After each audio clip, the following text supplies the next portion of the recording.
रउआ सभे के शैलेंद्र मायावी के चैती नमस्कार बा। चैत चढ़ल बा, देखी बहुत बढ़िया पुरवैया बहत बा। एह पुरवैया में चैत के महीना में जब पुरवैया बहेला तो सब कुछ रसगर हो जाला। महुआ में जब रस भर जाला तो उ टप टप अपने मने चुए लागेला। ऐसे ही सब कुछ में रस भर जाला। यह महीना में बहुत रसदार महीना है। अब बहुत रसदार चीज रउआ सभे के एगो सुनावत तनी। एगो किसान अपना घरनी से अरहा के तब जाता रहे खेत में कटनी काटे खातिर। बगल में खरिहान में कहत रहे, वही खरिहान में तू अइह। कैसे कहत रहे कि गगरी में लेके ठंडा पनिया हो, अरे गगरी में लेके ठंडा पनिया हो, धनी अइह खरिहानिया। गगरी में लेके ठंडा पनिया हो, धनी अइह खरिहानिया।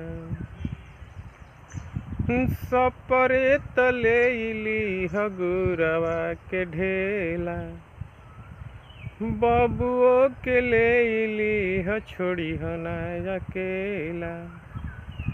बोरली हथोरे गरतनिया हो, बरली हथोरे गरतनिया हो, धनी अइह खरिहानिया।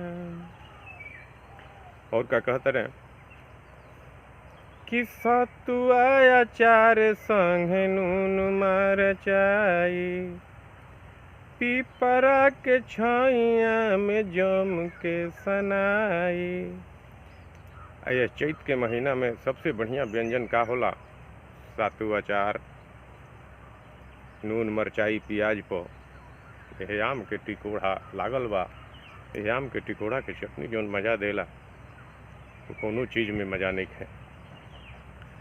तो सतुआ अचार संग नून मरचाई, पीपरा के छाइया में जम के सनाई। पीसली है आम के चटनिया हो, धनी अइह खरिहानिया। गगरी में लेके ठंडा पनिया हो, धनी अइह खरिहानिया। इस चैत के एगो अलग मिजाज होला, एगो अलग रस होला, एगो अलग अंदर से उमंग होला किसान के अंदर। कहे से कि फसल की कटाई होला, हर घर में खुशी होला।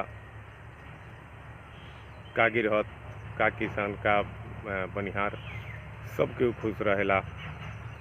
यह खुशी में खूब गाँवे गाँवे चैता गवात रहेला, ओकर अलग मजा बा।